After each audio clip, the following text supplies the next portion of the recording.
आपकी बात ठीक है, बड़े लोगों के तवक्कुआत है और हमारे जो वर्कर और सपोर्टर है शायद उनकी तवक्कुआत पे हम पूरा नहीं उतरते और उनके हमसे शिकवा रहता है कि खान साहब को बाहर अभी तक क्यों लोग नहीं लेके आए। द रीज़न बीइंग कि खान साहब को बिल्कुल बेसलेस केसेस में रखा गया है। लोग इस बात को कंज्यूम ही नहीं कर पा रहे कि Y should Khan sahab in jail in the first place, और ये बिल्कुल सही है।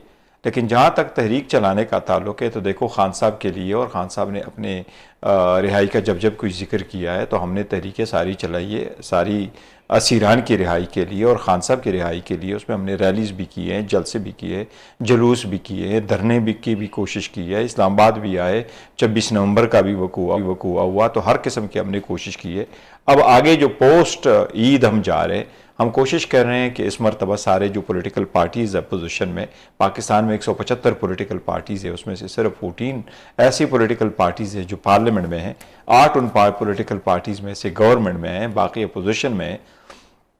हम इन सब को मिला के एक ऐसी तहरीक चलाना चाहते हैं जो मिनिमम एजेंडा पे हो। फॉर इंस्टेंस इसमें असीरान की रिहाई भी हो, लेकिन वोट आपका चोरी ना हो, आज़ाद अदलिया हो, पार्लियामान मजबूत हो, इदारे अपने हदूद में रहे। इसके लिए एक तहरीक चलाना चाह रहे हैं कि सब मिलकर के एक तहरीक चलाएं और पाकिस्तान को हकीकी जमहूरियत की तरफ हम ले जाए। तो इंशाल्लाह बहुत जल्द ऐसे तहरीक चलाएंगे जिसमें से खान साहब की रिहाई भी मुमकिन हो जाएगी इंशाल्लाह ताला, और पाकिस्तान की जो जमहूरियत है वो मज़ीद मजबूत होगी। तो सर अभी ये कहना फिर हम क्या समझें कि अभी तक कोई स्ट्रेटजी नहीं है पीटीआई के पास? नहीं, देखिए, पाकिस्तान तहरीक इंसाफ स्ट्रेटजी बनाती है, हमारी पॉलिटिकल कमेटी है, हमारी लोग कोर कमेटी है, हम खान साहब के साथ मिलते हैं, जो भी स्ट्रेटजी हम बनाते हैं खान साहब के हिदायत के मुताबिक, खान साहब के परमिशन के मुताबिक, उनके इंस्ट्रक्शन के मुताबिक उसको आगे लेके चलते हैं। अब नेक्स्ट जो हमारी स्ट्रेटजी है वो अलायंस को साथ मिला के, पॉलिटिकल पार्टीज की अलायंस बना के, उस अलायंस के प्लेटफॉर्म से हमने आगे के स्ट्रगल करना है। हम देखते हैं आगे की तरफ। अलायंस तो आपके साथ मिले हुए हैं, अगर हम महमूद खान चकज़ई की बात करें, हम खाकान साहिब की बात करें, सब आपके साथ हैं। अभी वो जो है मौलाना साहिब, वो आपके साथ ऑन पेज नहीं आ रहे, तो क्या उनका इंतजार?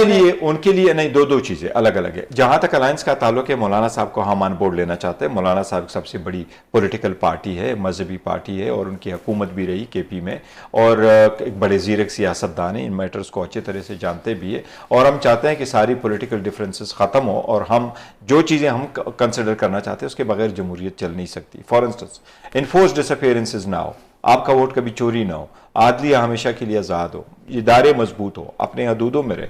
तो मेरा ख्याल है कि इस पे हमारे साथ सारे एक पेज पे आ जाएंगे और हमारे साथ अनबोर्ड होंगे। जहां तक स्पेसिफिकली खान साहब की रिहाई का ताल्लुक है, देखिए इस वक्त खान साहब को सिर्फ एक मेजर केस है जिस पे उन्होंने जेल में रखा हुआ है, और वो है तोशा खान, जो अलकादर वाला केस हुआ। अलकादर में खान साहब का क्या क्या रोल है?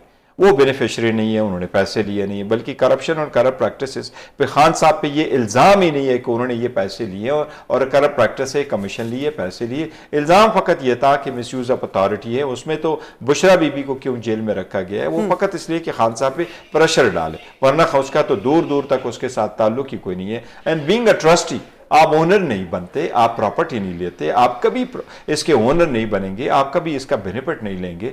इसलिए ये बोगस केस है, और हमारा ये ख्याल है कि जब आज़ाद अदलिया के आज़ाद जजेस के सामने ये केस आएगा तो इंशाअल्लाह ताला ये ख़त्म होगा। तो हम अदालतों में भी स्ट्रगल कर लें, पार्लियामेंट में भी कम कर रहे हैं, और जदोजहद पॉलिटिकल भी इंशाअल्लाह कंटिन्यू रखेंगे। सही। तो सर मौलाना साहिब आपके साथ सड़कों पर आएंगे या नहीं?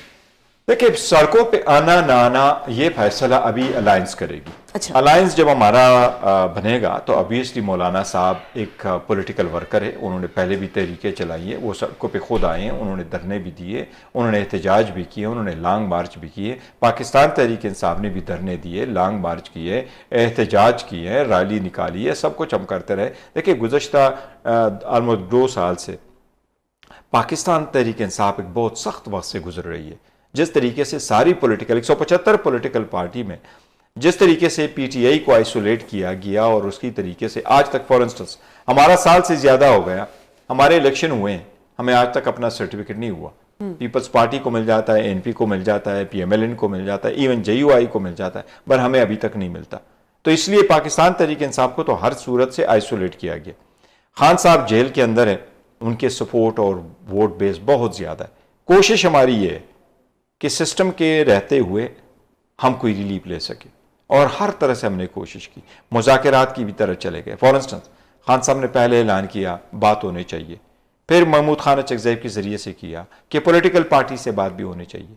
फिर 26 नवंबर के बाद खान साहब ने ऐलान किया कि नहीं, मैं कमेटी बनाता हूँ, उसके ज़रिए से बात होनी चाहिए। तो हमने मुज़ाकरात के ज़रिए भी ट्राई किया, अदालतों के भी ज़रिए किया, रोड जो जितना भी हम इस्तेमाल कर सकते थे, जो लोगों को निकाल सकते थे, हमने वो भी किया। अब कोशिश करते हैं इंशाअल्लाह ताला के अलायंस के साथ मिल करके एक अच्छी तहरीक चलाई जाए। यानी कि अभी ये तहरीक चलेगी, और वो जो अब पहले हम सुन रहे थे कि ईद के बाद सड़कों पे पीटीआई आएगी, सड़कें गर्म होंगी, तो अभी तक वो स्ट्रेटेजी जो है वो पीछे रहेगी और अपनी नई strategy nothing is of the table, it's everything is on the table. और पॉलिटिकल लाइफ में आप पॉलिटिकल स्ट्रगल में ये आपका राइट है।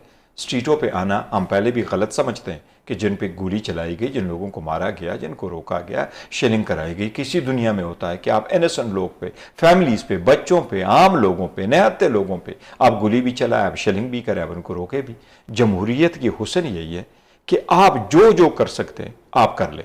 जो अवाम है वो सड़कों पर निकल आते हैं, मुंतखब नुमाइंदे वो ईवानों में एहतजाज करते हैं, सरकार के लोग होते हैं अपने दफ्तरों में एहतजाज करते हैं। पुरअमन एहतजाज हर शहरी का आईन के मुताबिक बुनियादी हक है। आप खुद बैरिस्टर हैं, आपको मालूम है ये बुनियादी हक है हर शहरी का।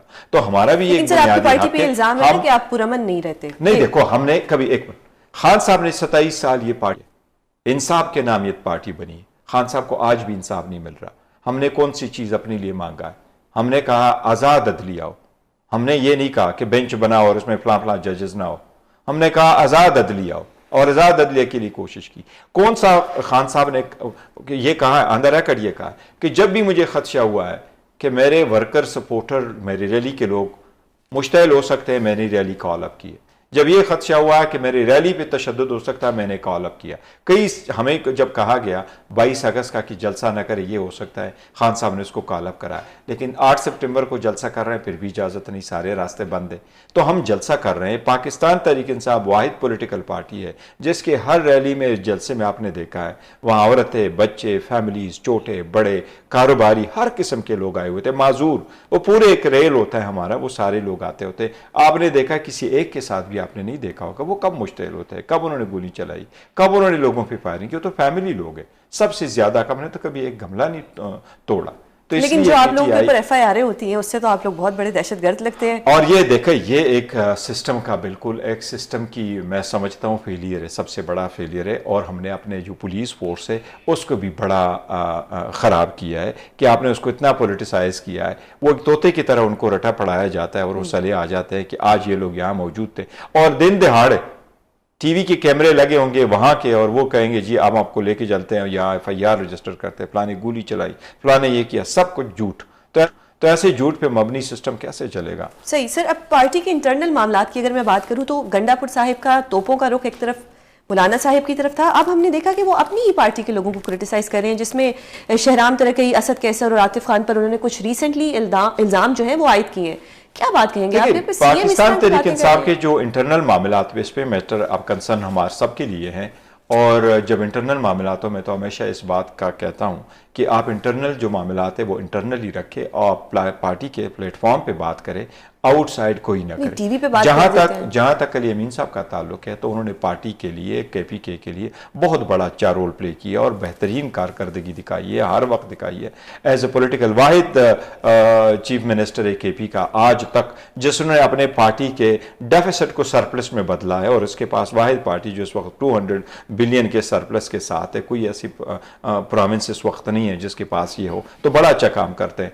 अब देखिए वो जब अगर पार्टी के वर्कर आपस में बात करते हैं, हमारी उन सबसे ये रिक्वेस्ट है, ये जो आपने जिसका जिक्र किया कि ये बातें हुई हैं, यस ये कुछ चीज़ें मीडिया पे आई थी, हाँ मीडिया पे चीज़ें आई थी। असद कैसर साहब ने मुझे फ़ोन किया था, वो लंदन में थे। मुझे तैमूर जगड़ा ने फ़ोन किया, वो अमेरिका में थे, और मैंने सबके साथ बात की है। फिर मेरी मीटिंग भी हुई है अली अमीन साहब के साथ। इंशाअल्लाह ताला आइंदा कोई ऐसी स्टेटमेंट बाहर नहीं आएगी, और जो भी उनकी कोई रिजर्वेशंस होगी हम पार्टी के प्लेटफॉर्म पर ही एड्रेस करेंगे।